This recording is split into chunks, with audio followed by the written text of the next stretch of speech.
Hola, buenos días, chicos. Buenos días, Buenos doctor. días. Buenos días. Iniciamos con la segunda parte de la clase.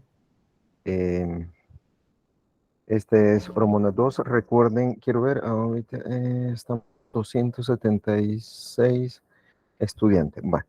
Bueno, eh, bueno, la clase anterior vimos generalidades de hormonas y una de las, con los ejes hipotálamo, hipófisis, tejido diana, el concepto de hormona trófica. Recuerden la retroalimentación negativa, las hormonas tróficas. A ver, según las clases anteriores, cuál de las hormonas de la hipófisis no son tróficas, chicos? Según el concepto de hormonas tróficas.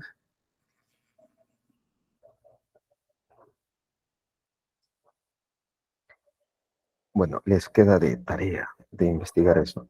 Entonces vimos eso y vimos la importancia de las hormonas tiroideas. Recuerden, el, de las hormonas tiroideas junto con el metabolismo. Recuerden, las hormonas tiroideas son importantes, solo para hacer un resumen, para la termogénesis, aparte de que son hormonas catabólicas que aumentan la lipólisis, aumentan la gluconeogénesis, entonces, y aumentan el catabolismo de casi todos nuestros nutrientes, son importantes en el estado fisiológico, obviamente, pero una de sus peculiaridades especiales, así algo características propias de ellas, es que favorecen la termogénesis. La termogénesis haciendo un desacople de la cadena respiratoria, como lo vimos en la clase pasada. En esta clase vamos a continuar con hormonas catabólicas también. Y por último vamos a ver la hormona anabólica, la insulina. Entonces, continuando con esto, díganme si se ven bien, ¿se ve bien la pantalla? Sí, doctor. Sí, mire, no estoy intentando eso de presentar así la pantalla completa de presentación de PowerPoint porque no sé qué le pasa a mi computadora. Si alguien tiene una Mac y ha tenido el mismo problema, que me lo comparta porque sinceramente ya intenté casi todo y no puedo, no sé qué sucede. Veamos. Entonces, eh, bueno, vamos a seguir con la hormona del crecimiento. La hormona del crecimiento, cuando ustedes les dicen de hormona del crecimiento, siempre piensan en crecimiento longitudinal. Entonces, o en su caso contrario, su deficiencia en enanismo, o en su exceso en gigantismo, ¿verdad? Entonces, eh, son bien notables los excesos o la deficiencia de la hormona del crecimiento.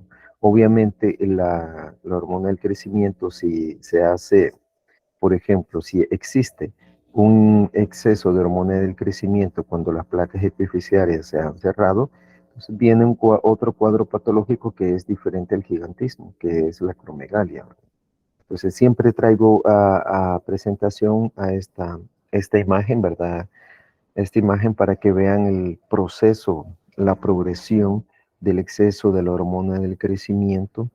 Entonces, durante toda una etapa de la vida de esta paciente, ¿verdad? Vean la niña de 9 años, vean la de 16 años, ¿verdad? Muy linda, también igual que la de 9 años. La de 33 años, aquí ya está pasando algo, ¿verdad? Y la de 52 años, aquí prácticamente ya sus rasgos fenotípicos ya concuerdan con un cuadro patológico de, de acromegalia, ¿verdad? De un exceso de hormona del crecimiento post-desarrollo, ¿verdad? Entonces, la importancia de la hormona del crecimiento no es solamente ver los rasgos grotescos que hacen el exceso, ¿verdad?, de esta hormona, sino también el aspecto metabólico. ¿Por qué? Porque la hormona del crecimiento, al estar en exceso, como es una hormona que también tiene propiedades catabólicas, aparte de las anabólicas, entonces crea un cuadro de resistencia a insulina hasta crear un tipo de diabetes secundaria. Entonces, de ahí la importancia que nosotros la veamos en bioquímica. La hormona del crecimiento, recuerden, se forma a nivel de la hipófisis. Entonces, las células somatotropas son las responsables de formar la mayor parte de la hormona del crecimiento, ¿verdad? Entonces, a nivel de la hipófisis, por estímulos, por diferentes estímulos. Pueden ser el hipotálamo y el hipotálamo puede recibir diferentes estímulos. Dentro de estos estímulos, los principales, primero uno de los principales es la hipoglicemia, la disminución de la concentración de ácidos grasos, el bien importante, el sueño. Ese es uno de los factores, como les mencionaba anteriormente, es uno de los factores que favorece la secreción de la hormona del crecimiento, el ayuno, inanición, el ejercicio, por eso se les dice hagan ejercicio, más cuando están en la infancia los niños, es importante que hagan ejercicio. ¿Por qué? Porque eso es un gran estímulo para la secreción, la formación y secreción de la hormona del crecimiento. Los factores inhibidores, la hiperglicemia es uno de los factores inhibidores de la formación y secreción de hormona del crecimiento, el incremento de los ácidos grasos. Cuando hablamos de incremento de los ácidos grasos, esto va relacionado a la obesidad, ¿verdad? Y la senectud, como les mencionaba en la clase anterior, conforme vamos avanzando, la hormona del crecimiento va disminuyendo, ¿verdad? Al igual que la testosterona. La somatostatina, que es uno de los principales inhibidores, el principal inhibidor de la formación y secreción de la hormona del crecimiento, las somatomedinas y la hormona del crecimiento, y en sí la hormona del crecimiento, ¿verdad? Durante el embarazo es otro de los factores inhibidores. Entonces son bien importantes los factores tanto estimuladores como inhibidores. Por ejemplo, hay una prueba que se realiza para ver qué tanto se puede suprimir la hormona del crecimiento, y es la administración endovenosa de glucosa.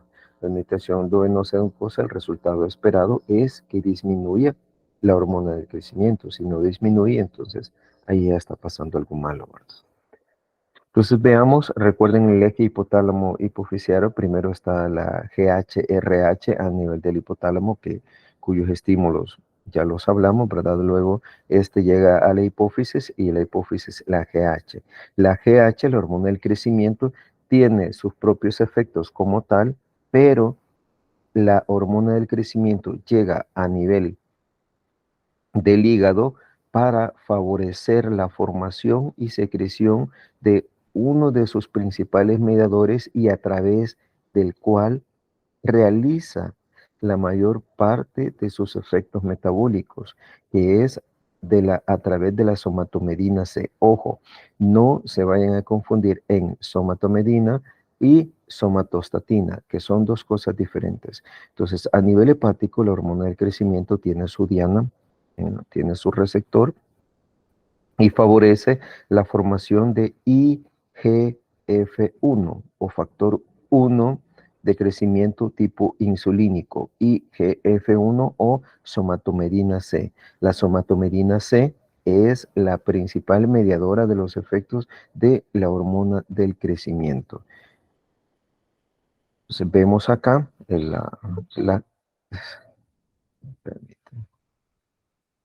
¿alguien? No, ¿verdad? Bueno, entonces vemos acá la hormona del crecimiento, la GHRH. Hay un aspecto bien importante. La hormona la GHRH a nivel de la hipófisis tiene su receptor tipo serpentina. Entonces crea un patrón, recuerden, como a medianoche cuando nos vamos a dormir, entonces crea unos picos de secreción de la hormona del crecimiento, que lo vemos acá. Entonces, gracias al estímulo de la GHRH, ¿verdad? Entonces, que llega a la hipófisis en su receptor serpentina y a través de sus segundos mensajeros hace posible que se forme y se secrete la hormona del crecimiento. Al contrario, si ustedes ven acá esta imagen, a la derecha, ven en la acromegalia y existe una disrupción en el patrón del ritmo circadiano de la hormona del crecimiento. En todos los niveles hay un exceso de hormona del crecimiento e independiente de el estímulo de GH, RH y de la somatostatina, ¿verdad? Entonces son parámetros muy diferentes. Vemos acá una vez la hormona del crecimiento es liberada, llega a su receptor. Entonces el tipo de receptor, ojo, el tipo de receptor que utiliza la hormona del crecimiento directamente es un tipo de receptor JAK-STAT. A pesar de que la hormona del crecimiento es de origen peptídico, ella utiliza un receptor tipo JAK-STAT transmembranal. Recuerden, el JAK-STAT es nada más que un receptor que se encuentra en forma monomérica cuando llega su ligando, que en este caso la hormona de crecimiento, dimeriza. Y esto hace la unión de estas proteínas JAK, ¿verdad? Que se fosforilan, ¿verdad? Y ahí viene corriente abajo diferentes señales, ¿verdad? Entonces vemos la importancia de la hormona del crecimiento acá junto con sus efectos metabólicos. Primero, a nivel del tejido adiposo, disminuye la captación de glucosa y aumenta la lipólisis. A nivel del, ¿sí? A nivel del hígado, aumenta la liberación de la somatomedina C o IGF-1, aumenta la gluconeogénesis y glucogenólisis. A nivel renal, también aumenta la gluconeogénesis. A nivel del músculo esquelético, ojo, miren, a nivel de tejido adiposo, como músculo esquelético, disminuye la captación de glucosa y aumenta la glucogenólisis a nivel muscular, ¿verdad? Y a nivel del páncreas aumenta la secreción de insulina. En conjunto, esto, ¿qué es lo que lleva? A un aumento de ácidos grasos y a un aumento ¿de qué? De la glucosa periférica. Si esto sucede constantemente, puede llevar a un cuadro de resistencia insulínica, resistencia a la insulina y mantener una hiperglicemia permanente, ¿verdad? ¿Qué es lo que nos espera? Normalmente la hormona del crecimiento sí hace todos estos efectos, pero crea una hiperglicemia temporal. Una hiperglicemia temporal, ¿por qué? Porque también tiene los ejes de retroalimentación. Entonces, eso es lo que se espera, ¿verdad? Sin que llegue a un cuadro de resistencia a insulina. Pero si la hormona del crecimiento permanece en estado constante y sin inhibición, puede llegar a mantener una hiperglicemia constante que llega a un cuadro de resistencia a insulina. ¿Por qué? Por este efecto, porque disminuye la captación de glucosa a nivel de tejido adiposo y a nivel muscular, ¿verdad?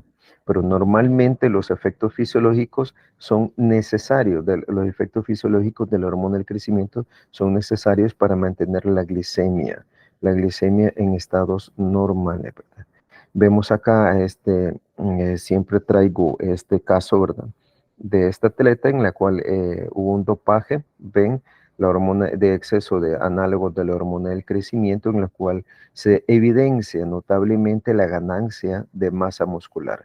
Y es de ahí que la hormona del crecimiento también tiene efectos anabólicos, obviamente porque aumenta el crecimiento longitudinal, aumenta la captación de aminoácidos, ¿verdad? La formación de proteínas, obviamente colágeno y todos los demás, ¿verdad? Entonces, y de ahí su utilidad, su importancia, ¿verdad? Entonces, aquí tenemos una hormona con efectos catabólicos y también tenemos con efectos anabólicos, ¿verdad?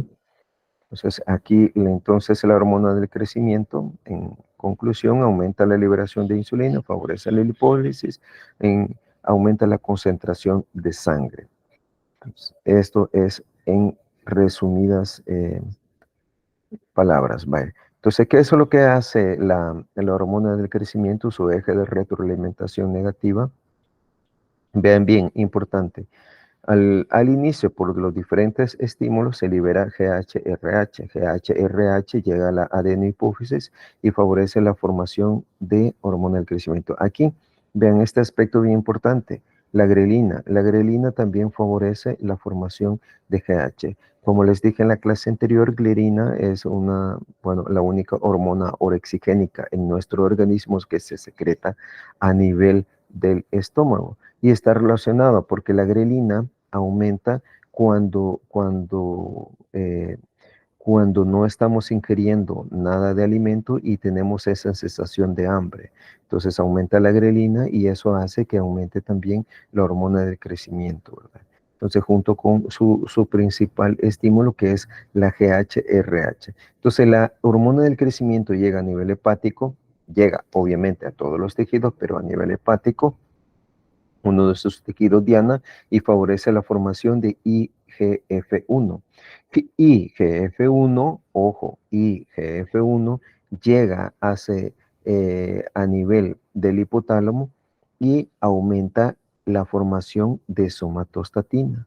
Y somatostatina, ¿qué es lo que hace? Inhibe la liberación de GHRH a nivel hipotalámico y de GH a nivel hipofisiario. Y la misma IGF-1 inhibe también la liberación de GH. Entonces, esto es lo fisiológico, un eje de retroalimentación negativo directo a través de IGF-1 y indirectamente, a través de la formación de somatostatina. Entonces, quiere decir que GH al favorecer IGF-1 aumenta indirectamente a su inhibidor, que es la somatostatina. Entonces, ese es el control esperado en la hormona del crecimiento. Entonces, aquí vemos si la hormona del crecimiento aumenta en la niñez, obviamente vamos a tener un gigantismo. En cambio, cuando ya en la adultez, cuando ya se han cerrado las placas epifisiarias, tenemos otro cuadro que es el cuadro de la acromegalia. El cuadro de la acromegalia, cuando ustedes vean una persona con acromegalia, que es algo muy frecuente en El Salvador, lo van a ver cuando pasen su rotación del internado. Entonces, aparte de ver de esos rasgos grotescos, siempre vean el estado metabólico. Siempre se espera que una persona con acromegalia tenga hiperglicemia, entonces, y resistencia a la insulina. Y de ahí la importancia que la veamos en esta clase. Ahora vamos a cortisol, corticosteroides. Cortisol, corticosteroides es uno de los más complejos ejes. ¿Por qué? Porque el cortisol, a pesar de tener efectos metabólicos, se correlaciona con el estrés, se correlaciona con los procesos de inflamación y con otros procesos cardiovasculares, con el metabolismo óseo, retención de sodio, etcétera, etcétera. Cortisol, el sistema de CRH, ACTH, cortisol, el eje CRH, ACTH, cortisol, es muy complejo, a diferencia de los otros ejes que hemos visto anteriormente. A nivel de la hipófisis, las células encargadas de formar ACTH, aquí lo vemos, son las células corticotropas, pero aquí existe una diferencia, que ACTH se forma no como tal ACTH, sino que se forma a nivel de la hipófisis a través de un gran péptido, que es la proopiomelanocortina. Algo que se me había olvidado decirles a ustedes es que prácticamente todas las hormonas peptídicas se forman como una preprohormona. Veamos aquí. Entonces, este es un ejemplo de una preprohormona, que es un péptido en el cual la hormona no está activa, hasta que se procesa por medio de prohormonas convertasas, las cuales escinden a este gran péptido hasta obtener su péptido final. Ejemplo, en el caso de la ACTH, se deriva de la proopiomelanocortina. Proopiomelanocortina da, según se vaya escindiendo, da diferentes péptidos y depende en qué lugar se forme. Si es a nivel de la hipófisis, su principal producto va a ser ACTH, péptido de unión, progamma MSH, hormona estimulante de los melanocitos, la lipotropina y las endorfinas. Lo que nos interesa a nosotros es la ACTH. Si es a nivel de la piel, que también se forma la proopiomelanocortina, entonces su producto final va a ser hormona estimulante de los melanocitos.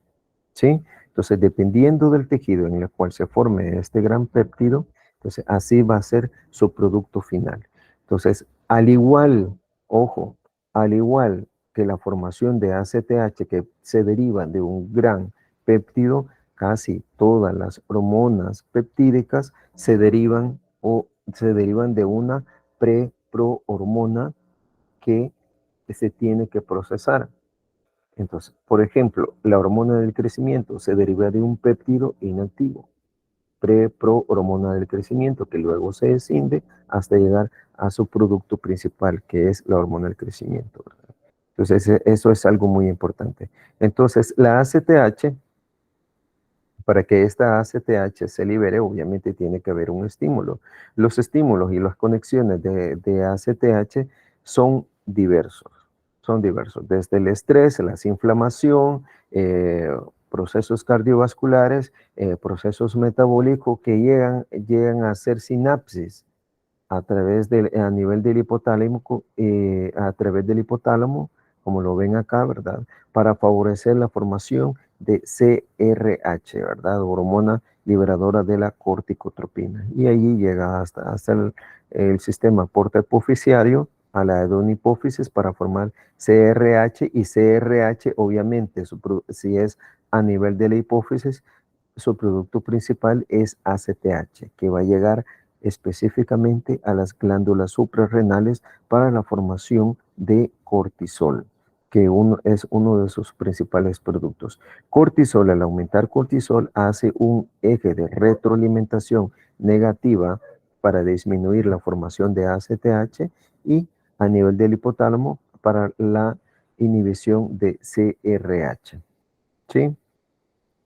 Entonces estamos acá. Entonces, como les decía, el cortisol, una vez formado, el cortisol, al igual que otros esteroides suprarrenales, tienen que ver mucho con la inflamación, con el estrés, con el sistema cardiovascular, con el sistema hepático, muscular, adiposo y el sistema nervioso. Entonces, ven ustedes cuando alguna persona tiene alguna alergia o una alergia o se ha golpeado o quiere disminuir, no sé, o algún tipo de inflamación, lo que utilizan son esteroides en algunos casos, ¿verdad? No tiene la hidrocortisona, la betametasona, que ya son esteroides análogos, ¿verdad?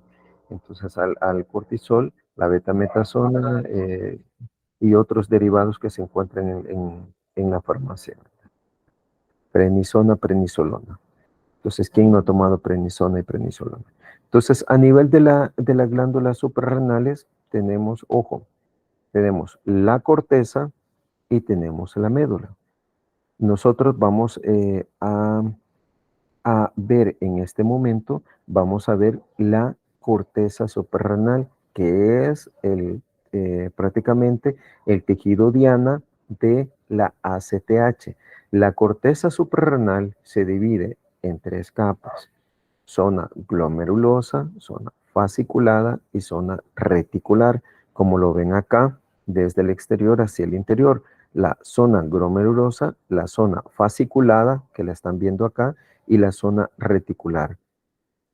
Cada una de estas capas de la corteza suprarrenal está especializada en formar diferentes esteroides. Por ejemplo, la zona glomerulosa en formar mineralocorticoides y su representante principal, la aldosterona, la fasciculada, los glucocorticoides, el cortisol o corticosterona, que también tiene efectos de glucocorticoides, y la zona reticular, que las hormonas sexuales, ¿verdad? Las hormonas sexuales de hidroepiandrosterona y androstenediona, ¿verdad? Esos son importantes en la formación vean bien las capas cada una y su especialización.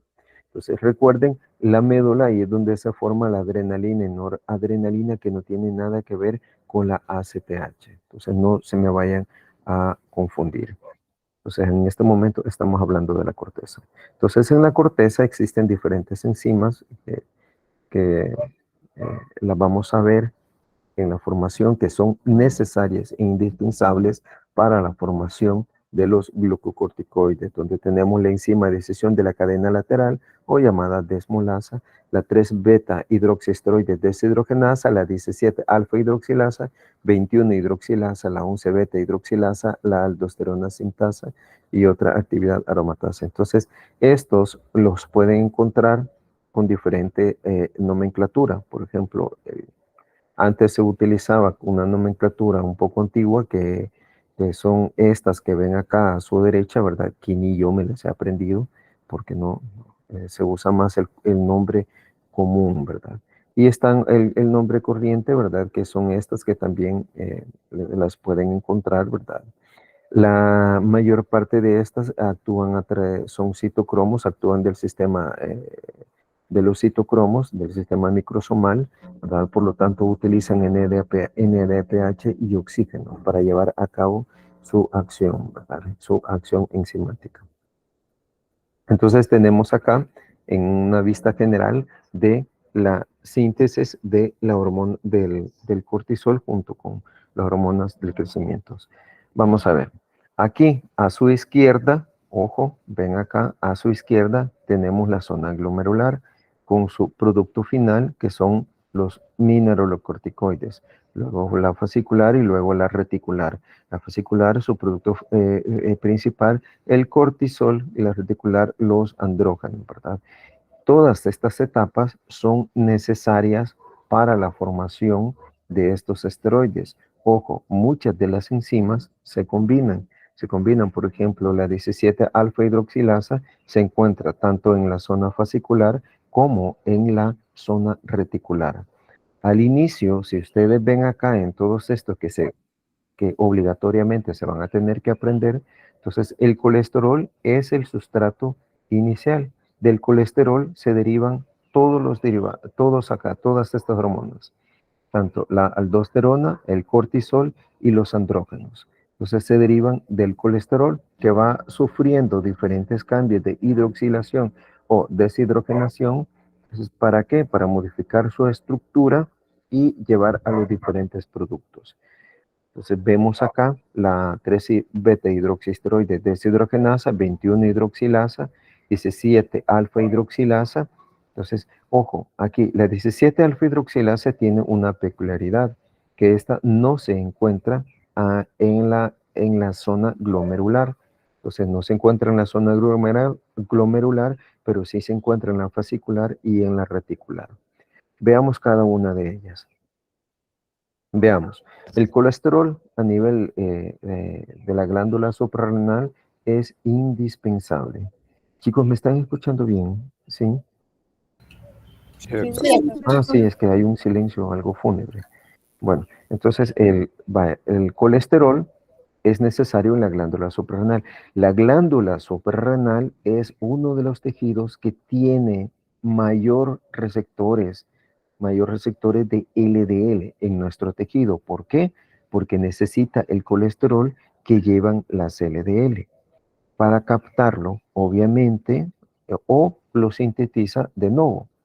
Entonces, la ACTH, lo que llega acuérdense, CRH y ACTH, la ACTH llega a nivel de la glándula suprarrenal a su receptor tipo serpentina, ojo, tipo serpentina, y crea un segundo mensajero que es el AMP cíclico. Esto llega a través de la proteína sinasa A, que ustedes ya lo vieron, ¿verdad? Proteína sinasa A y todo su mecanismo para favorecer que la captación del colesterol que viene de las LDL, ¿verdad? Y su metabolismo. Entonces, ese metabolismo, ¿cómo el colesterol tiene que atravesar la membrana, tiene que llegar a la mitocondria? Porque muchas de las enzimas están dentro de la mitocondria, entonces son mitocondriales muchas de las enzimas que forman estas hormonas, Entonces, y como la membrana mitocondrial interna no tiene colesterol, casi no tiene colesterol, entonces necesita ser transportado. ¿Y quién lo hace? Es esta proteína llamada STAR, que es una de las principales proteínas que determina la velocidad inicial de la esteroidogénesis. STAR, eso lo que favorece es el transporte de colesterol hacia el interior de la mitocondria. ¿Para qué? Para que sea sustrato, que sirva de sustrato de una de las enzimas iniciales, que es la enzima de decisión de la cadena lateral o desmolasa, y convertir inicialmente el colesterol en pregnenolona, ¿verdad? Y luego que se siga procesando, ¿verdad? Progesterona y hasta que llegue a sus productos finales. Entonces, este es uno de los principales factores que determina la velocidad de la esteroidogénesis, el transporte del colesterol hacia la mitocondria, ¿verdad? A través de esta proteína denominada STAR. Entonces vemos acá la colesterol desmolasa y su mecanismo de acción, que hace la enzima de decisión de la cadena lateral de colesterol o colesterol desmolasa.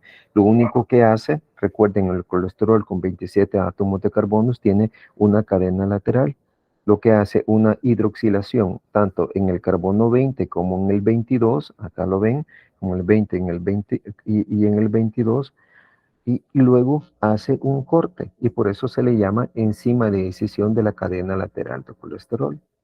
Entonces, para obtener un producto de 22 carbonos, entonces lo hace entre el 20 y el carbono 20 y entre el carbono 22. Entonces, el colesterol, y de esta forma, el colesterol que tenía su cadena lateral, entonces, sus productos finales son la pregnenolona y el isocaproaldehído, ¿verdad? Entonces, este isocaproaldehído se transforma en otro metabolito y se metaboliza, ¿verdad? Pero lo que queda, el producto final de esta reacción, es la pregnenolona, ¿verdad? Que es el producto final de la primer enzima de la esteroidogénesis. Lo vemos acá.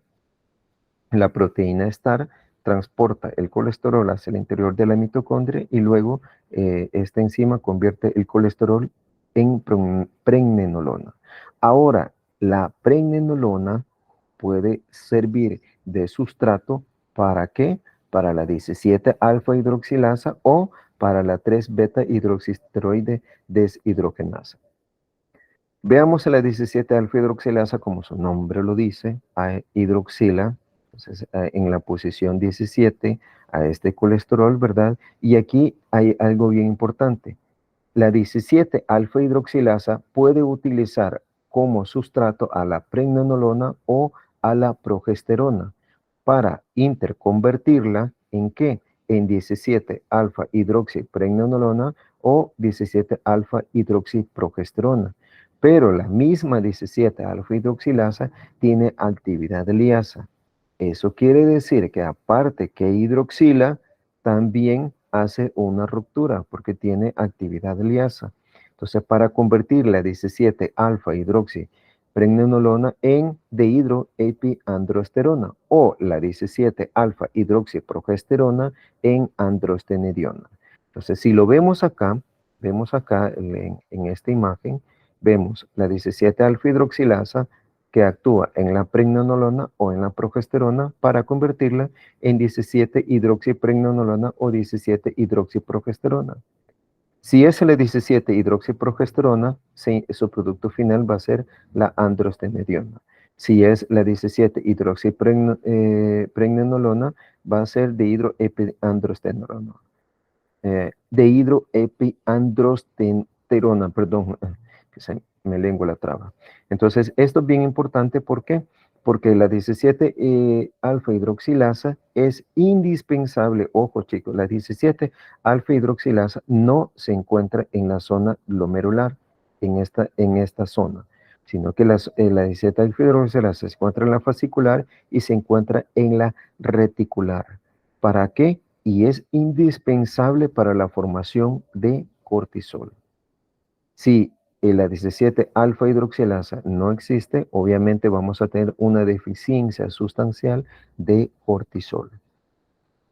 Entonces tenemos la 21 hidroxilasa, como su nombre lo dice, hay una hidroxilación en la posición 21, ¿verdad?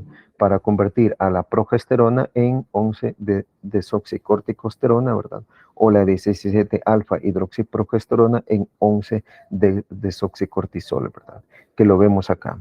Vemos acá progesterona, entonces, y como su sustrato de la 21 hidroxilasa, y la 17 progesterona, ¿verdad? La 17 hidroxiprogesterona también que le sirven de sustratos a la 21 hidroxilasa.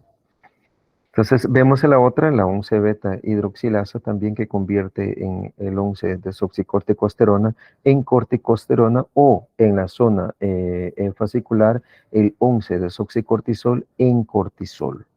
Entonces, acá vemos hasta que tenemos el mismo, la formación del cortisol a través de la 11 beta hidroxilasa, entonces, cuyo sustrato es el 11 desoxicortisol, ¿verdad? En la zona glomerular. Entonces, todas estas enzimas, aunque parezcan engorrosas, tienen que aprendérselas en la formación de estos esteroides. ¿Por qué tienen que aprendérselas?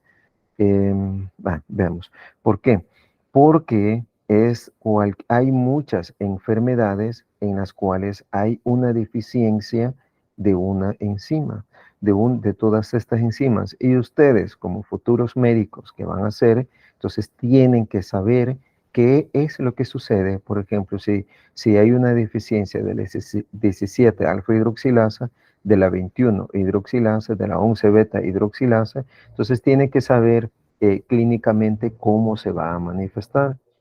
Para cuestiones didácticas, yo les tengo que preguntar esto, ¿verdad? Les tengo que preguntar esto y qué es lo que pasaría, ¿verdad? En el caso de las deficiencias. Los esteroides suprarrenales, específicamente el cortisol y la corticosterona, que tiene también actividad glucocorticoides, son importantes en nuestro metabolismo. Por ejemplo, si recuerdan en la clase pasada, les dije que el cortisol tenía un ciclo circadiano, cuya elevación, ¿a qué horas era la elevación, los picos que iniciaban, los picos a elevarse el cortisol, chicos? ¿A qué hora? ¿Sí, un ritmo circadiano del cortisol? 5 o 6 de la mañana. Correcto, 5 o 6 de la mañana. ¿Cuál creen que es el objetivo de que se eleve el cortisol a esa hora? Para despertarnos. Para despertarnos y para qué más. Pero si nos despertamos, ¿qué necesitamos? Tener Para mantenernos glucosa. alerta. Tener glucosa. Para mantenernos alerta necesitamos glucosa. Entonces, si necesitamos glucosa, obviamente deben estar, las hormonas catabólicas deben estar trabajando, porque nosotros cuando nos despertamos, obviamente no estamos comiendo. Entonces, cuando nos despertamos, entonces estas hormonas son las responsables, y específicamente el cortisol, de mantener junto con otras, el glucagón, las hormonas tiroideas y otras, pero específicamente esta es muy importante para mantener la glicemia en un ayuno junto con el glucagón.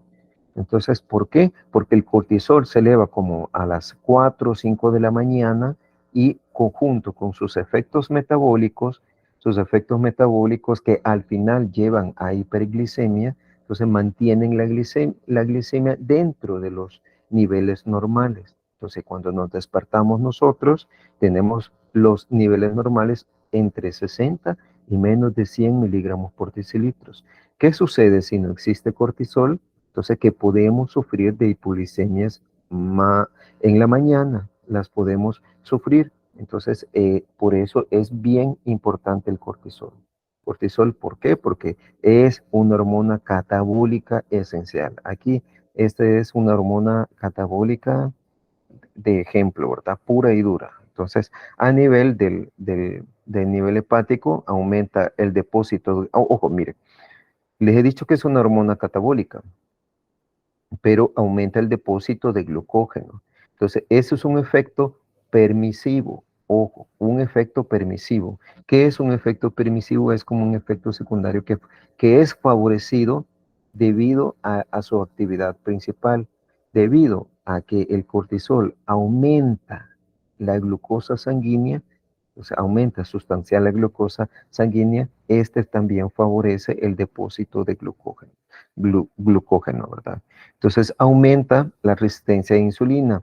¿Eso qué es lo que hace? ¿Qué es lo que quiere decir eso? Que disminuye la captación de glucosa a nivel periférico. Por lo tanto, aumenta la resistencia a insulina. Aumenta la gluconeogénesis. Ustedes al escuchar una hormona que estimula la gluconeogénesis, ahí ya saben que es una hormona catabólica. La gluconeogénesis es la formación de glucosa de nuevo a partir de sustratos que no son glucídicos, ¿verdad? Aumenta la producción de ácidos grasos libres, ¿verdad? Entonces, y tiene un efecto diabetogénico a nivel hepático, ¿verdad? Entonces, a nivel hepático, vamos a ver si tenemos lo que nos interesa. A nivel de tejido adiposo, promueve la obesidad visceral. Esto es muy importante porque es también un efecto permisivo. En sí, eh,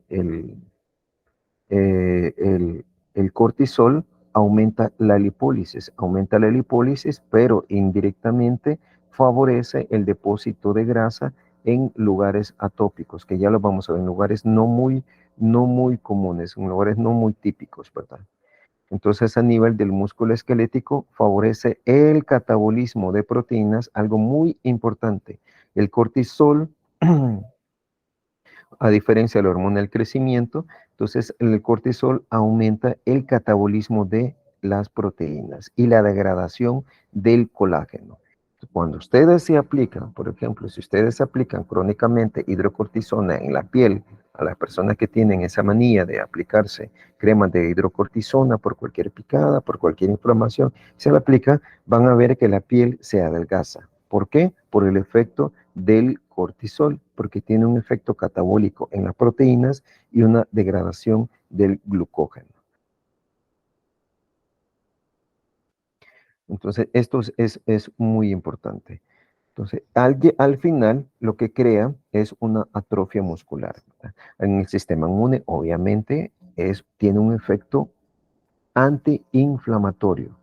Y eso es una de las muchas utilidades. Por ejemplo, las personas con enfermedades autoinmunes o enfermedades alérgicas van a ver que usan crónicamente esteroides, hidrocortisol, prednisona o prednisolona. Entonces, pero hay que tomar en cuenta los efectos secundarios de estos esteroides. Entonces, veamos. Entonces, en conclusión, a nivel hepático, aumenta la degradación proteica, disminuye la síntesis de proteína y disminuye la utilización de glucosas. A nivel de tejido adiposo, aumenta la lipólisis y disminuye la utilización de glucosa. Entonces, cuando ustedes escuchen una hormona que disminuye la utilización de glucosa a nivel periférico, esto les puede llevar a un efecto diabetogénico. Entonces, ¿por qué crea una resistencia a insulina? Eso significa que si disminuye la captación de glucosa a nivel periférico, lo que hace es que la glucosa permanece más tiempo en la sangre. Entonces, y eso eleva los niveles de glicemia, ¿verdad? Hasta poder llevar a una resistencia a la insulina. Entonces aumenta la gluconeogénesis y aumenta el almacenamiento de glucógeno, ¿verdad? Eso es muy importante a nivel hepático, los efectos del cortisol. Entonces vean bien acá en esta ilustración lo que aumenta el cortisol, desde las emociones, hemorragia, el ejercicio, la hipoglicemia, infecciones, trauma, cualquier tipo de infecciones que ustedes tengan, ya sea viral, ya sea bacteriana, la exposición al frío y todo esto pueden ser estímulos para la formación de CRH. CRH obviamente lleva a la formación de ACTH y ACTH llega a la glándula suprarrenal, específicamente a sus receptores en la corteza suprarrenal, ¿verdad? Y favorece la formación de cortisol. Entonces, vemos aquí, hemos visto una hormona específicamente catabólica, ¿verdad? Con sus efectos catabólicos. Ven un caso acá de un exceso de cortisol, o sea, una sobreestimulación de las glándulas suprarrenales. Recuerden, cuando yo les pongo ejemplos de patologías, estas patologías no les quiero decir que las hormonas estas hormonas son malas. No, su exceso es el malo. Si ustedes ven acá, que ven acá estas fases, ven cara de luna, ¿verdad? Ven equimosis, ven estos moretes, ¿verdad? ¿Y qué ven acá?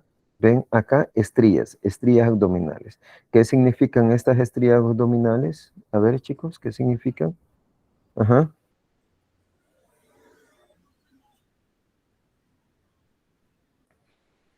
Sería por la degradación del colágeno. Así es, por la degradación del colágeno. Aquí hay dos factores. Esto es bien característico en una patología llamado síndrome de Cushing. El síndrome de Cushing no es nada más que un exceso de glucocorticoides, ¿verdad? Ya sea de forma endógena o de forma exógena. Que alguien se haya pasado de ingerir esteroides o que tenga un tumor secretor de ACTH, ¿verdad? De ACTH, entonces, y que esté sobreestimulando la glándula suprarrenal. Entonces, al haber ACTH, que es lo que hace una degradación del colágeno. Entonces, el colágeno hace, junto con esta obesidad, ven esta obesidad de tipo delantal. Nosotros somos gorditos, ¿verdad? Pero no somos esta en tipo delantal. Vean acá, este depósito de grasa en tipo delantal. Pero alguien me puede decir, pero mire, doctor, usted acaba de decir que el cortisol favorece la lipólisis. Sí, es cierto, favorece la lipólisis, pero permisivamente también favorece, por el exceso de la liberación de ácidos grasos, favorece el depósito de ácidos grasos en zonas que no son típicas y de una forma no típica. Junto con este aumento de la obesidad, aquí el depósito de grasa abdominal y junto con la degradación proteica, entonces eso hace que se formen estas estrías.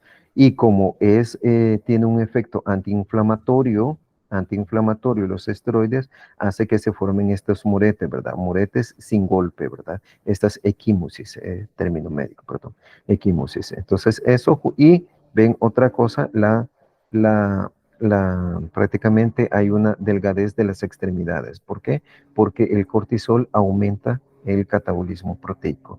Y la cara de luna, que también siempre se ha preguntado por qué se forma la cara de luna, ¿verdad? Hasta el momento no se sabe por qué este depósito. Entonces, y la jiba de búfalo por depósito atípico de ácidos grasos, ¿verdad? De ácidos grasos prácticamente en la nuca, ¿verdad? Entonces, esto es los efectos secundarios de un exceso de cortisol. Pero ojo, se lo repito, el cortisol es necesario fisiológicamente, ¿para qué? Para mantener la glicemia, más cuando no estamos ingiriendo comida. Entonces tenemos acá, ¿vale? ¿Qué es lo que pasaría si no existe la 21-hidroxilasa? Si no existe la 21-hidroxilasa, vean bien, hay un defecto en la formación de aldosterona y hay un defecto en cortisol. Entonces, ¿qué es lo que pasaría? La ACTH sigue sobreestimulando a la corteza suprarrenal y el colesterol se transforma en pregnenolona o en progesterona. Pero la 17-alfa-hidroxilasa, ella sigue activa. Entonces, ¿qué es lo que hace? Que lo convierte en andrógenos, ¿verdad? En andrógenos. Y disminuye la formación de cortisol y aldosterona. Iris, ajá, Iris Tatiana. Sí, doctor, yo tengo una duda. Como usted dijo que el colesterol es como el sustrato inicial del que se derivan todos los demás, me Sí. surgió la duda si las personas que tienen el colesterol alto pueden tener como, o sea, mucha producción de los glucocorticoides. Si puede haber como un aumento. No necesariamente, porque acuérdate, porque por eso existen los ejes de retroalimentación negativa.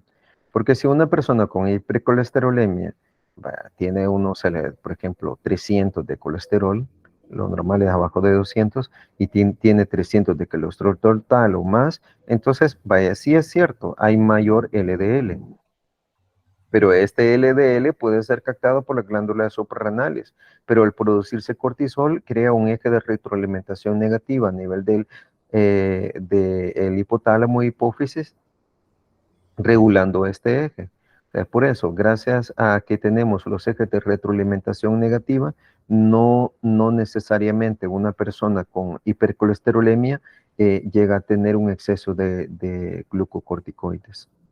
Sí, pero buena pregunta, Iris. Buena, excelente. Ajá. Gracias, doctor. Gracias a ti, oíste que nos ilustras cada vez.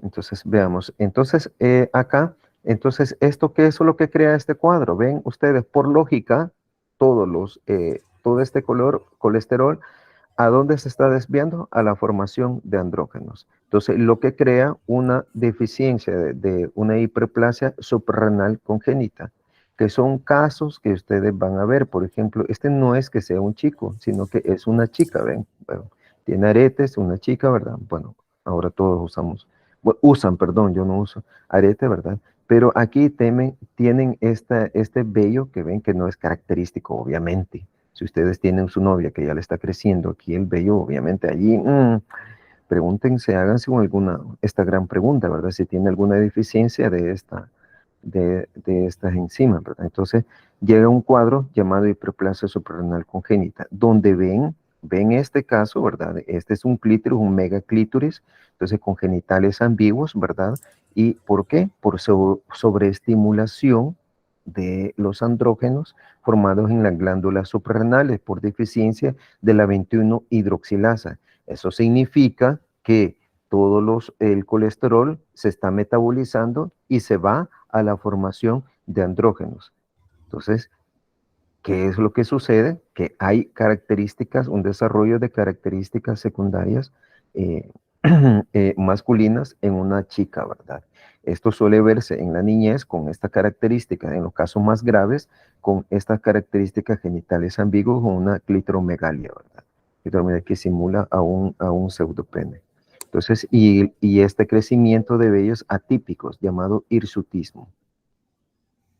Ven acá, de la misma deficiencia, la 21 hidroxilasa de esta niña, ¿verdad? Cualquiera puede decir, no, es que es un niño con un pene, un micropene. No, este es un clítoris, ¿verdad? Un megaclítoris. Entonces, ¿por qué? Por deficiencia de la 21 hidroxilasa. Obviamente, esta persona tiene ovarios. Entonces, veamos ahora el glucagón. Aquí me hizo falta preguntarles algo. Entonces, veamos. ¿Cómo se espera metabólicamente a esta persona? Metabólicamente, ¿cómo se espera? ¿Que tenga elevada o disminuida la glucosa en las mañanas, chicos? Disminuida. Disminuida, así es. Que tenga hipoglicemias matinales, ¿verdad? Entonces, y esto es bien importante porque el cortisol lo va a tener disminuido. Vean bien, si el cortisol está disminuido, ¿qué va a pasar con la ACTH y la CRH? ¿Cómo van a estar los niveles de ACTH y CRH? Ojo, ajá. ¿Cómo van a estar los niveles? Van a estar por las nubes, porque el eje de retroalimentación negativa se ha perdido. Entonces, por lo tanto, va a haber un ciclo vicioso de sobreestimulación. Como el cortisol no va a estar haciendo su efecto de retroalimentación negativa, la ACTH se va a elevar y esto va a favorecer más a la formación de andrógenos, ¿verdad? Creando un círculo vicioso y aumentando más los niveles de andrógenos y que en las chicas, ojo, en las chicas la llevan de perder, obviamente, ¿verdad? Que les afecta más, a un hombre no, al contrario, ¿verdad? Más andrógenos, bienvenidos. Entonces, veamos. Entonces, esto es bien importante. Ojo, otra cosa que se me olvidaba, que en su literatura que les he agregado en la página, entonces van a ver algunas características de la deficiencia de la 21 hidroxilasa, de la 11 beta hidroxilasa y de la 17 alfa hidroxilasa.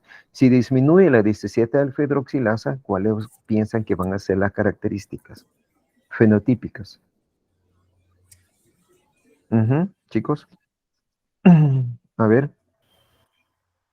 Sería que se aumente la producción de aldosterona. Correcto, sería una hipertensión, sería unas personas que cursan con hipertensión y puede ser que puedan cursar con hipoglicemia, ¿verdad? Pero existe una hipertensión entonces pueden cursar como glicemia, aunque recuerden que la corticosterona tiene efecto también de glucocorticoides. Puede compensar la deficiencia de cortisol, la corticosterona, ¿verdad? Entonces, pero sí, lo más notable va a ser el exceso de aldosterona. Muy bien, muy bien. Veamos, entonces sigamos con el otro ya rápidamente, ya haciendo la hora del glucagón. Otra de las hormonas específicamente catabólicas, glucagón. Glucagón es exquisito para elevar la glucosa. Glucagón, si ustedes vean en los países desarrollados, una persona con unas hipoglicemias severas, administración de glucagón. Glucagón intramuscular y se acaba a asunto resuelto, ¿verdad? Porque el glucagón es la hormona catabólica y tiene como tejido diana al hígado. Glucagón se forma a nivel del páncreas, el glucagón. Entonces, también se deriva de un gran péptido, pre-proglucagón. Entonces, cuando nosotros, veamos, cuando nosotros comemos, se eleva obviamente la insulina. Se eleva la insulina para tratar de disminuir esa elevación de glucosa. Entonces, y disminuye el glucagón. Pero cuando nosotros dejamos de comer, ¿qué es lo que hace? Se hace lo inverso. Se eleva el glucagón y disminuye la insulina. Entonces, ¿para qué? Porque el glucagón comienza también a elevar la glucosa. A los depósitos de glucógeno, entonces estos son degradados por el glucagón. O sea que la glucogenólisis y la gluconeogénesis es estimulada por el glucagón. ¿Para qué? Para mantenernos también, junto con el cortisol y las otras hormonas catabólicas, mantener la glicemia dentro de los parámetros normales, ¿verdad? Entonces, el glucagón se forma a nivel del páncreas. En el páncreas, ustedes, para los que ya nos visitan por segunda o tercera vez, como sabrán, el páncreas se divide en páncreas endocrino o en páncreas exócrino, o exocrino endocrino. Entonces, cuando hablamos de glucagón, nos estamos refiriendo al endocrino. En el páncreas existen diferentes células que están agrupadas en unas islas llamadas los islotes de Langerhans, los cuales contienen células alfa, beta, delta y por el peptido P, las células PP. Entonces el glucagón se forma en las células alfa de los islotes de Langerhans, que representan en un 20%. La mayor parte de estos islotes está ocupada por la célula beta, que es lo que son las responsables de formar la insulina. Entonces, el glucagón se forma en las células alfa de los islotes de Langerhans. Entonces, este se forma como un gran péptido llamado pre-proglucagón. Pre-proglucagón que al final, a nivel del páncreas, ojo, a nivel del páncreas, su producto principal es el glucagón. Y a nivel intestinal es GLP-1 y GLP-2, que son los que se llaman incretinas. GLP-1 y GLP-2 o péptido 1 y péptido 2 similar al glucagón, entonces estos estimulan a la secreción de insulina.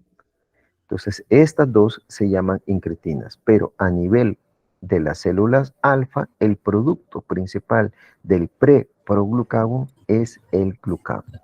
Entonces, vemos acá, en este esquema, el glucagón no es nada más que un péptido de 29 residuos de aminoácidos. Entonces, ven el glucagón, GLP-1 y GLP-2, aquí lo tienen. Entonces, esto es bien importante, ojo, quiero que pongan mucha atención porque siempre les va mal con esto. Entonces, siempre les pregunto y siempre se van con esto. Entonces, vean, el pre-proglucagón se forma a nivel del páncreas, se forma a nivel del intestino y se forma a nivel del cerebro. No es exclusivo. Vean, este es un ejemplo, algo así como la propiomelanocortina, que la propiomelanocortina se forma a nivel del hipotálamo y también se forma a nivel ¿de dónde? La propiomelanocortina se forma a nivel de la hipófisis y también se forma a nivel de la piel y se puede formar a nivel de otros tejidos, pero esos son sus principales tejidos. Entonces, aquí vemos otro ejemplo de una pre-prohormona, en este caso pre-proglucagón, que se forma a nivel del páncreas, se forma a nivel del cerebro y el del intestino. Si es a nivel del páncreas, su producto principal va a ser el glucagón. Si es a nivel del cerebro y el intestino, su producto principal va a ser la glicentina, GLP-1 y GLP-2. A nivel del intestino, GLP-1 y GLP-2 tienen efecto incretina y más GLP-1, que estimulan la liberación de insulina.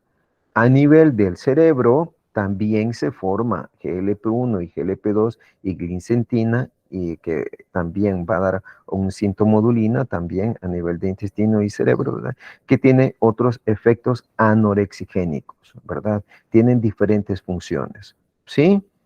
¿Estamos, chicos? Entonces, dependiendo del tejido en el cual se vaya formando, se vaya procesando el preproglucagón, así va a ser su producto final. En este momento estamos hablando a nivel del páncreas, por lo tanto, su producto final es el glucagón. Vaya, el glucagón tiene su receptor serpentina, obviamente que dependiendo el tejido en el cual se encuentre, puede estar asociado a fosfolipasa C, obviamente GQ estamos hablando, o adenilciclasa GS, ¿verdad? AMP cíclico y su segundo si es fosfolipasa C, diacilglicerol o IP3, ¿verdad? Y así haces todos sus efectos. Entonces, los efectos a nivel del glucagón es una hormona catabólica, entonces su efecto es elevar la glucosa. Ojo, el glucagón a niveles fisiológicos casi no tiene efecto en tejido adiposo. A niveles fisiológicos, la lipólisis no la favorece mucho. No la favorece mucho. Quien favorece mucho la lipólisis es el cortisol, la adrenalina, la hormona del crecimiento y las hormonas tiroideas. Entonces, el tejido diana de preferencia del glucagón es el hígado. El hígado en las vías metabólicas que estimula el glucagón es la agregación de glucógeno, la estimulación de la gluconeogénesis, eso significa que la formación de nueva glucosa y la formación de cuerpos cetónicos. Eso es sumamente importante. Entonces el glucagón lo que hace es degradar todos nuestros nutrientes. ¿Para qué? Para elevar la glucosa y mantener los niveles de glucosa dentro de los parámetros normales, ¿verdad? Cuando no estemos ingiriendo glucosa. Entonces aquí lo tenemos, ahí lo leen en su casa, ¿verdad? Cuando les pase las diapositivas, entonces lo leen, vean acá, aumenta la degradación de glucógeno, disminuye la síntesis de glucógeno, disminuye la glucosa, la glucólisis y aumenta la gluconeogénesis. Si aumenta la gluconeogénesis, ahí ya está todo dicho. Es una hormona catabólica, ¿verdad? Es una hormona catabólica. Aumenta la movilización de ácido graso. Una cosa es que aumenta la movilización de ácido graso, pero a nivel fisiológico, como se lo repito, el glucagón no tiene mucho efecto en tejido adiposo. Ya cuando aumenta por arriba de los normales, de los niveles normales, el glucagón, allí sí. Entonces, allí sí puede estimular la lipólisis, ¿verdad? Entonces, veamos, esto es prácticamente lo que vamos a ver de hormonas catabólicas. Entonces, hasta el momento hemos visto las hormonas tiroideas, la hormona del crecimiento, el cortisol, la adrenalina, no la hemos visto acá porque también es un neurotransmisor. La adrenalina, recuerden, es un neurotransmisor, pero también es una hormona. Recuerden, el sistema endocrino se asocia con el sistema nervioso para formar un gran sistema que se llama el sistema neuroendocrino, que están interrelacionados. Por ejemplo, alguien, no sé si han oído este dicho que dice, no, es que del susto la señora le dio diabetes, ¿verdad? Le dio diabetes, no, del susto se le elevó la glucosa. ¿Por qué? Porque aumentó la liberación de hormonas catabólicas, ¿verdad? Pero no es que le haya dado diabetes, ¿no? Entonces, lo que hemos visto hasta el momento son las hormonas catabólicas, hormonas tiroideas, del crecimiento, cortisol y glucagón, que favorecen todas estas vías catabólicas, ¿verdad? Glucogenólisis, gluconeogénesis, proteólisis, beta-oxidación y lipólisis. Ahora vamos a ver a una hormona que es la insulina, que es la hormona anabólica de nuestro organismo, que hace lo contrario, favorece todas las vías, por ejemplo, de síntesis, lipogénesis, síntesis de triacilgliceroles, síntesis de colesterol, síntesis de proteínas, síntesis de glucógeno, entonces, y la glucogénesis, ¿verdad? Entonces, esto es bien importante. Esto es como el yin y el yang. Entonces, el yin y el yang. A ver, si estas hormonas catabólicas están aumentadas, obviamente la insulina está disminuida. Y viceversa, cuando nosotros comemos, la insulina aumenta y las hormonas catabólicas disminuyen. ¿Sí? Simple, es una dinámica. Ojo. Veamos, insulina. Gracias. Esto es histórico, lo van a leer, se lo voy a decir rápidamente porque me está comiendo el tiempo. Entonces, fue un hito histórico, que lo pueden ir a ver, a leer donde sea. Frederick Banting, McCloy, James Collip y este estudiante, al igual que ustedes, un estudiante de medicina, ¿verdad? Charles Betts. Entonces, fueron los responsables del descubrimiento de esta hormona.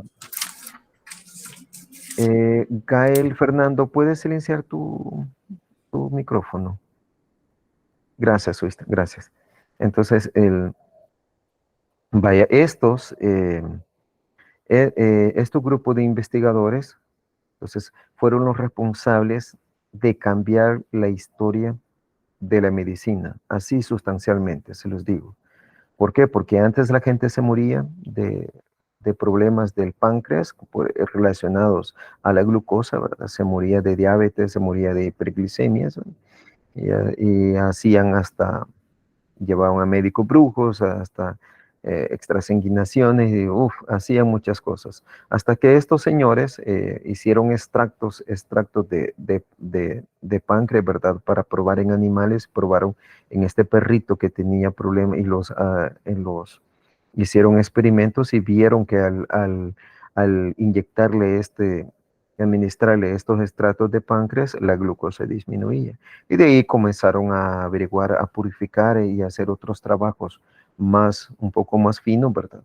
Entonces, hasta llegar al aislamiento de la insulina.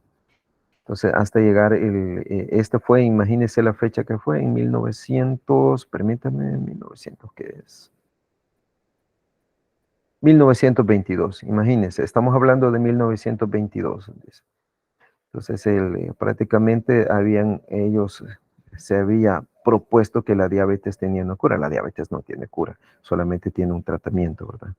Entonces, ¿por qué? Porque ellos fueron los principales responsables del descubrimiento de la insulina. La insulina más, se ganaron el premio Nobel más este joven estudiante, ¿verdad? Que fue el responsable. Entonces, pero en conjunto se lo ganaron todo este equipo de investigadores que hicieron unos extractos de insulina, ¿verdad? Esto es histórico, ¿verdad? Histórico, ahí lo leen cuando estén. Entonces, como les digo, el primer paciente fue uno de los tratados, ¿verdad? Que tenía diabetes, ven, todo demasiado, ¿verdad? Esto significa que las hormonas catabólicas estaban elevadas relativamente. Entonces estaban haciendo un catabolismo de todo periférico del músculo esquelético, tejido adiposo, ¿verdad? Hasta que se le administra insulina a este paciente y ven que se revierte todos los efectos, porque la insulina favorece las vías anabólicas. Entonces allí, ¿verdad? Vemos acá otra paciente con diabetes. Vean, cuando se le administra insulina, no me salió el efecto, pero aquí había otra imagen en la cual ya estaba resuelta el caso, ¿verdad? Ya tenía ganancia de peso, ya tenía su tejido graso y su músculo esquelético, prácticamente tenía una ganancia de peso, ¿verdad? Debido a eso. ¿Por qué? Por la administración de insulina. Si no hay insulina, obviamente quien va a estar elevado relativamente, y digo relativamente, ¿verdad? Relativamente, va a estar elevado relativamente, y son las hormonas catabólicas, glucagón, cortisol y las demás hormonas, ¿verdad? Entonces, la insulina se forma en las células beta pancreáticas, que ya les dije que están formados los islotes, etcétera, etcétera, ¿verdad? Entonces, en las células beta pancreáticas, que ocupan el 80% de estos islotes, ¿verdad? Entonces, forma la insulina. La insulina, recuerden que al comer se eleva drásticamente la insulina. Entonces, y disminuye el glucagón. Entonces, eso es algo mandatorio. Eso es lo que se espera. Y si ustedes tienen elevada la insulina sin comer, allí no se aflijan, preocúpense, porque ahí han de tener un su pequeño tumor, ¿verdad? Entonces, eso no es normal. La insulina se eleva, ojo, se eleva posterior a las comidas. Entonces, la insulina nunca desaparece. Ojo, eso es algo muy importante que les quiero saber. Ninguna de las hormonas desaparece cuando uno está presente. Por ejemplo, como yo les dije acá, el yin, esto es como el yin y el yang. Cuando unas están elevadas, otra disminuye, pero no desaparecen. Por ejemplo, cuando en un ayuno, ojo, en un ayuno hay o no hay insulina. ¿Ah? Sí, En un ayuno, por ejemplo, de 12 horas, por ejemplo, ustedes dejan 12 horas, obviamente las hormonas catabólicas van a estar elevadas. Entonces, pero ¿hay o no hay insulina? sí, Sí hay. ¿Pero por qué? ¿Por qué tiene que haber insulina? Ahí viene la gran pregunta. ¿Por qué tiene que haber insulina? Para poder generar energía por medio de la glucólisis. Para Sí, pero contrarrestar la elevación de la glucosa. ¿para qué? La última, la última. Ajá. ¿Quién dijo algo?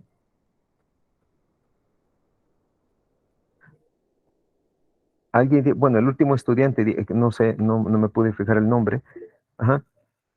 El último estudiante dijo, para compensar la elevación de la glucosa. Así es.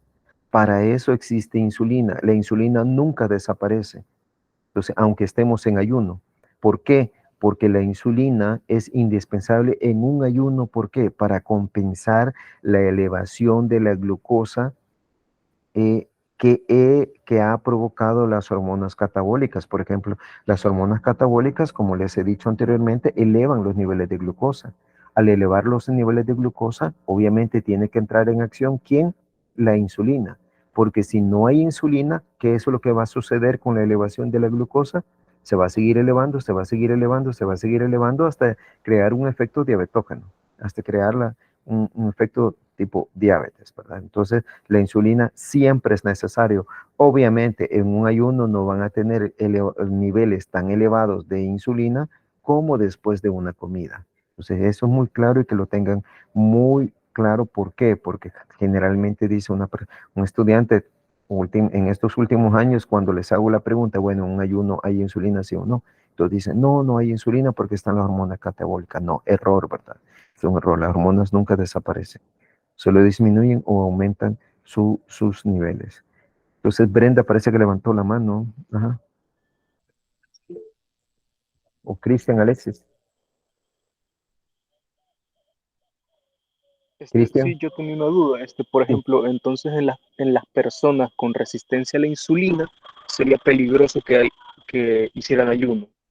Por supuesto que sería muy peligroso, porque si hacen un ayuno con resistencia a insulina, las hormonas catabólicas van a aumentar más los niveles de glucosa. Entonces, la glicemia va a aumentar más. El hecho de que se diga que una persona tiene resistencia a insulina quiere decir que la glucosa está entrando deficientemente en los tejidos que son insulinodependientes. Llámese esto tejido adiposo, músculo esquelético. Entonces, nosotros somos más grasa y músculo. Entonces, si una persona con resistencia a insulina hace un ayuno, las hormonas catabólicas van a aumentar más. Y esto va a degradar más a nuestros nutrientes, aumentando más los niveles de glucosa en sangre. Pero el problema no es tanto que eleve los niveles de glucosa en sangre. El problema es que estos niveles de glucosa no entran adecuadamente en tejido adiposo músculo esquelético. Por lo tanto, los niveles de glucosa permanecen por mayor tiempo en el torrente sanguíneo. Y es allí el problema. Porque nuestros niveles de glucosa aumentan posterior a una comida alrededor de 160 miligramos por decilitro. 160, 170, algunas personas les aumenta hasta 180 posterior a una comida. Pero lo hace temporalmente, porque ya después comienza a disminuir hasta estar abajo de 126 o de abajo de 100 miligramos a las 2 horas, ¿verdad?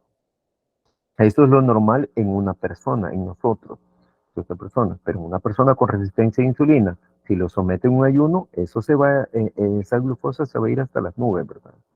Entonces eso es muy importante. Por eso no es recomendable para nada. Buena pregunta, gracias. Vamos a ver, entonces la insulina se forma acá, como ya les dije, se forma como, esto es bien importante, un estímulo, el estímulo principal para la formación formación y liberación de insulina es la glucosa. La glucosa es el principal estímulo, pero también lo pueden hacer los aminoácidos, por ejemplo, la arginina y la leucina, entonces los aminoácidos catiónicos, los ácidos grasos libres, obviamente, los aminoácidos, claro que sí, porque como la insulina es anabólica, obviamente, si hay aminoácidos, tiene que estimular su captación a nivel de los tejidos periféricos, más en músculo esquelético, para que se forme la masa muscular junto con la hormona del crecimiento que actúan conjuntamente. Entonces, sí, la glucosa, claro que sí es un estímulo. Los ácidos grasos también, ¿por qué? Porque los ácidos grasos más los ácidos grasos libres aumentan, la insulina aumenta su depósito en tejido adiposo.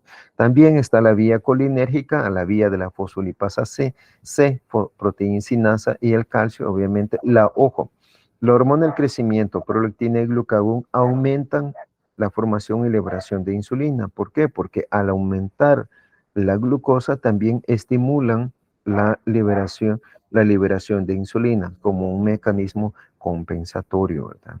¿Quién inhibe la liberación de insulina? El estrés, obviamente el ejercicio, la vía adrenérgica alfa 2, adrenosectores. Recuerden, la célula beta pancreática tiene sistema beta y sistema alfa. La sistema alfa inhibe alfa 2 más los alfa 2 inhiben la liberación de insulina. Por ejemplo, la adrenalina se puede elevar, sí, pero si llega a estimular los receptores alfa 2 obviamente va a inhibir la secreción de insulina. Pero si se estimulan los beta, va a estimular. Entonces, la somatostatina también inhiben. Recuerden, la somatostatina es como la mala de la película. La somatostatina inhibe prácticamente a casi toda la liberación de hormonas. Entonces, la hormona del crecimiento y otro tipo de hormonas. Y aquí a la insulina. La somatostatina inhibe la liberación de insulina. Entonces vemos acá la insulina humana, se forma como una preprohormona, pero la insulina madura ya es un dipéptido. Está formado por una cadena A de 21 residuos de aminoácidos y una cadena B de 30 residuos de aminoácidos, con 3 puentes disulfuro, 1 intracatenario y 2 intercatenarios. Es importantísimo. Sin estos puentes disulfuro, no puede actuar la insulina. Existen análogos de la insulina, por ejemplo, la Aspártica, la Lantus, y que van a ver que muchos de sus padres utilizan, o abuelos también, ¿verdad? Y que algunos de ustedes lo van a utilizar también, ahí se van a acordar, van a utilizar insulina, se los digo. La mitad de ustedes van a utilizar insulina. ¿Por qué? Porque la vida del médico es estar sentado. Prácticamente dar consulta sentado, estar sentado, leer sentado, prácticamente todo lo hacen sentado. Entonces, y eso aumenta, si no hacen ejercicio, van a aumentar la obesidad y al final van a llegar a diabetes y van a utilizar ya sea metformina, ya sea glibenclamida o, en los peores de los casos, insulina. Entonces, la insulina, comercialmente, la insulina que se vende en las farmacias, muchos de los residuos de aminoácidos han sido modificados, más los aminoácidos terminales de las cadenas. Entonces se modifican ya sea agregándole, intercambiando los aminoácidos o agregándoles ácidos grasos también para hacer su vida media más larga. Entonces, pero la insulina como tal, la insulina humana es esta, 21 residuos de aminoácidos cadena A y 30 residuos de aminoácidos cadena B. ¿Cómo se forma la insulina? La insulina se forma como un gran péptido, preproinsulina que al madurarse se le quita su péptido señal y luego se le quita su péptido conector llamado péptido C. Ojo, bien importante, porque el péptido C es una herramienta muy importante. ¿Para qué? Para detectar la secreción de insulina endógena, porque la insulina que viene de la farmacia, que compran la comercial, no lleva péptido C.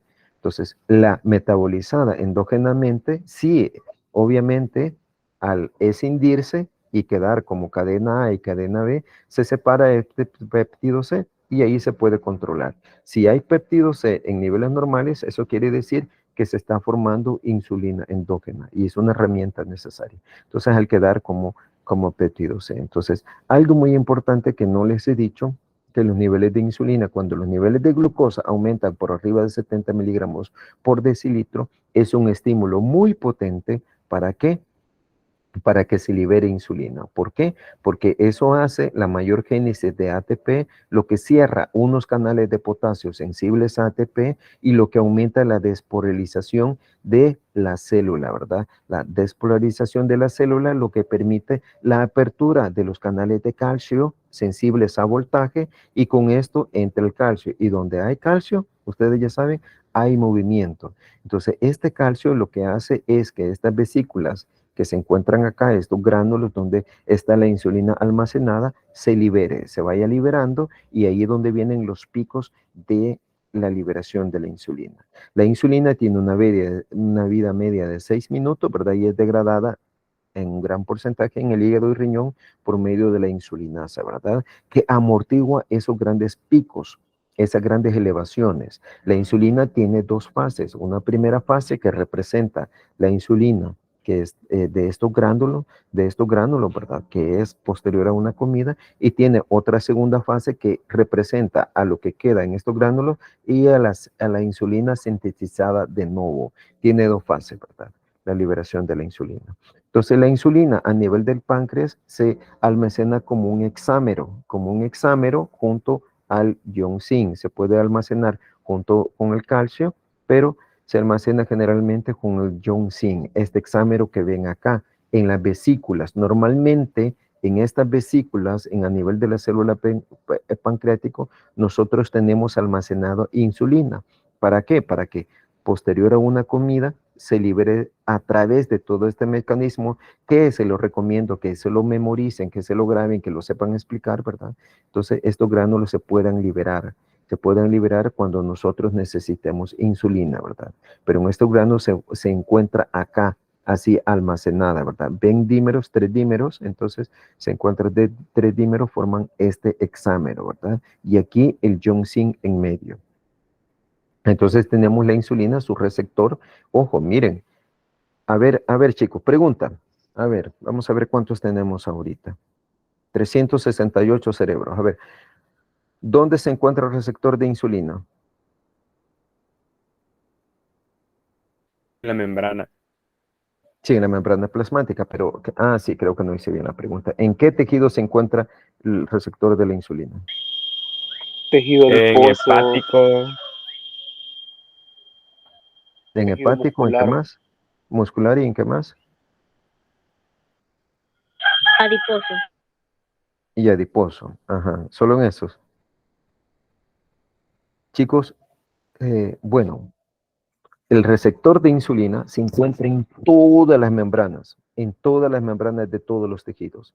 El receptor de insulina es indispensable desde que nos estamos formando, desde que quizás nuestros padres tuvieron la primera relación y en ese momento se unió el óvulo con el espermatozoide. Desde ese momento es importantísimo. Entonces, ¿por qué? Porque la insulina es necesaria para el desarrollo de todos nuestros tejidos. Eso sí, el receptor de insulina que ven acá, hay unos es insulino dependiente y otros no para la entrada de la glucosa.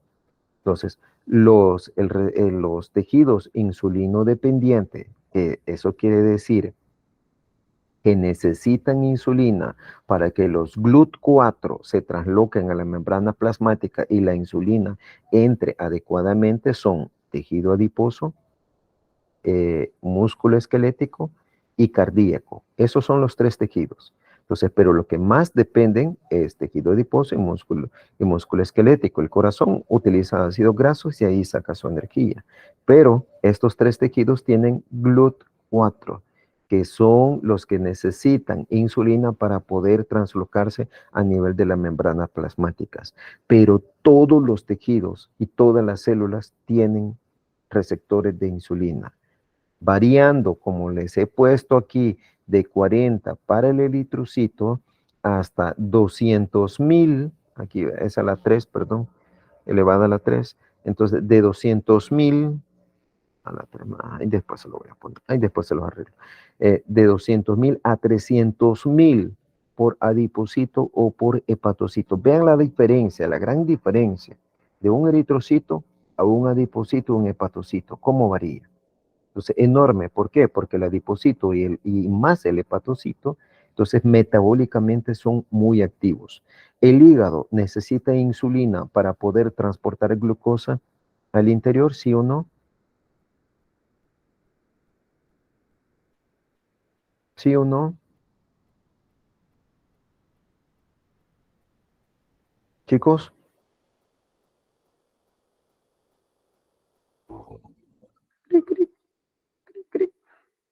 Sí, no, claro que no, no necesita, no necesita. El hígado necesita insulina para poder regular sus vías metabólicas, pero no necesita insulina para poder transportar glucosa al interior de sus hepatocitos. Algo muy claro. Por eso se dice que el hígado es insulino dependiente, pero para regular sus vías metabólicas, no para introducir glucosa a su interior. Entonces, son conceptos muy claros, ¿verdad? Que deberían haber visto en la clase anterior. Entonces, esto también deberían haberlo visto en la clase anterior. No me voy a detener, solamente les digo, la insulina tiene efectos a largo plazo y a corto plazo. A largo plazo tiene efectos en todas estas vías metabólicas que vieron en la clase pasada, que les recomiendo que se la aprendan, que afectan la expresión genética. Por ejemplo, la síntesis de enzimas. Por ejemplo, si la insulina estimula la glucólisis, estimula la gluconeogénesis, obviamente tiene que estimular a nivel genético su síntesis y lo hace a través de esta vía, de la vía de las maxinasas, estimulando al ADN la transcripción genética. Entonces, para que se sinteticen estas enzimas. Pero si ustedes se inyectan en este momento insulina, ¿qué es lo que va a pasar? Que les va a disminuir drásticamente la glucosa. ¿Por qué? Porque ojo, grábense esto, chicos, miren, grábense esto. La insulina es anabólica y es una hormona hipoglucemiante. Hipoglucemiante, les baja la glucosa. Entonces, hay estudiantes que pasan bioquímica 1 y todavía piensan que la insulina es hiperglucemiante. Error, no. La insulina es hipoglucemiante. Entonces, ¿cómo lo hace? ¿Por qué? Porque la insulina a través de la vía AKT, entonces AKT o IP3, no, fosfatidilinoestresinasa, entonces proteinsinasa B, lo que hace es favorecer la translocación de los transportadores de glucosa denominados GLUT4 a la membrana plasmática. Y de esta forma la glucosa puede entrar adecuadamente en tejido adiposo y músculo esquelético. Así, si esto no existe, obviamente la glucosa va a permanecer fuera de la célula en el torrente sanguíneo por mayor tiempo. Entonces, la insulina, eso es lo que hace. Y como nosotros somos mayoritariamente grasa y músculo, ¿qué es lo que hace? Cuando nos inyectamos insulina, es que la glucosa comienza a introducirse en estos tejidos y disminuye drásticamente a nivel plasmático. Pueden tener, por ejemplo, ustedes 200 miligramos o más de glucosa, se inyectan insulina, entonces, y van a ver una disminución drástica de sus niveles de glucosa. Por lo tanto, la insulina es una hormona anabólica hipoglucemiante, ¿sí? Estamos, chicos, no se me vayan a confundir. El ejercicio también rápidamente, ya son las 8:30. El ejercicio también rápidamente estimula la secreción de insulina. Por eso se les dice a las personas que hagan ejercicio, ¿verdad? Porque también estimula la secreción de insulina y estimula la translocación de los GLUT4. Entonces la insulina lo que hace es aumentar el depósito de glucógeno a nivel hepático. Ojo, la insulina disminuye la gluconeogénesis y disminuye la cetogénesis, prácticamente la inhibe. Entonces, yo no son los efectos más esperados cuando se administra insulina. A nivel de tejido adiposo, aumenta el depósito de grasa, ¿verdad? A nivel de tejido musculoesquelético, también aumenta la captación de aminoácidos y también aumenta la formación de grasa y de masa muscular. Entonces, esto, y a nivel de hígado, aumenta los depósitos de glucosa en forma de glucógeno, o sea, glucogénesis. No se confundan con gluconeogénesis, que es diferente. Entonces, estos son los efectos, ahí los leen en su casita, ¿verdad? Entonces, los efectos de la insulina. Bueno, llegamos al fin. Chicos, ¿hay preguntas? Preguntas, ya son las 8:30, ya casi 8:31, ya me pasé. ¿Preguntas? ¿No hay preguntas? Bueno, nos vemos en discusión. Entonces, más tarde les voy a subir. Recuerden, el folleto que les he subido en la plataforma es el único que tienen que leer para las 2 clases. El único. Oyen, ese folleto de 30 páginas. ¿Estamos, chicos? ¿Sí? Bueno, gracias por su atención. Entonces, pasen un feliz día. Recuerden, los diferidos son a las 9. Entonces... Bueno, chicos, feliz día. Entonces, ahí les subo las clases posteriormente. Gracias, doctor. Feliz día. Muchas gracias, doctor. Gracias, Cuídense. Gracias, doctor. Gracias, doctor. Cuídense.